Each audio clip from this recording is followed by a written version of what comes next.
Okay, so for today's video, we're just going to go through what it is that you need to know about working with sources part of your Module 2 World War I. So again, on our class website, go to Module 2 World War I and select Engaging with Sources. Once you cut across that page, you'll see that there is some work on Stormboard that we're not using in our class, so just scroll down and you'll see the document entitled Historical Inquiry Researching. Click on the expand arrow to open it up, and then make sure that you expand out your own menu. So some of you will have the menu bar hidden at the start, so click to show it all, and then in the file make a copy and save that to your own Google Drive.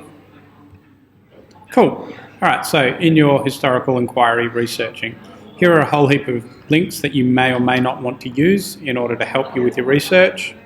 So researching a person, you'll notice it takes you straight to the virtual RSL websites. So I'll leave you to explore that on your own. Also useful, as we discussed in class, is the guide to reading a service record and the guide to reading a unit diary. In the different boxes, you'll need to include the name, origin and purpose of your source, which may be service record. Detail for bibliography, this is where you have the Harvard referencing for where we actually find a copy of that. So it might be National Archives is the place where that service record was located. Then type of source, primary or secondary, or mode of source, written or visual. Link to your source analysis document. This is the most important piece of work that you're doing. So, as you notice when I click on that, there is a link to a document. Make a copy for yourself. And then in your source analysis, and you will need to do 3 of these, you'll include the title of the document, you'll identify what kind of a document it is, and then you'll need to work out who the author is. So for most of the documents that you get on National Archives, the author is going to be the Australian Army, and it will probably be a clerk in either the 10th or 27th Battalion or the unit that your soldier fought in. Intended audience, as we discussed in class, your intended audience is who's going to use that document. So for the majority of people with service records, they're written so that we know where our soldiers fought, so that we know when they died, and we also know which awards and honours we can give them when they get back, so how they get their medals. So that's the kind of information that will go in here.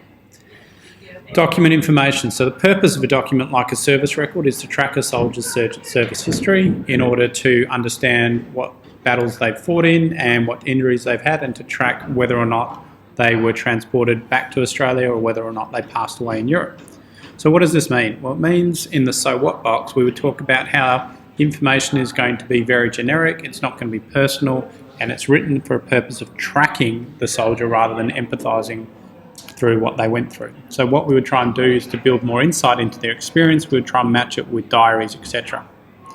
Key points is the information, so the events, the facts that come out of that story. And then so what? What is the information that's missing? Remember, so what is your opinion? And in history, your opinion is what separates the C from the A and the B. Your opinion's based on facts. So this information we've got from this document, what further questions does it lead us to? And also, what insights does it give us into the experience of that soldier? Lastly, put in your further questions. So after going through that source, what more questions do you have? At the end of that, that's your source analysis completed. Then click the share button, get the shareable link, copy that link, and then paste it into that document there. And then here I need you just to write the answers to the questions that you've answered through using the source. Now that you've actually got those questions, transpose them from this section, copy them down into here, write your summary notes from your source, and then any quotes and evidence that you need to support your answer. I expect this to be completed in time for Friday.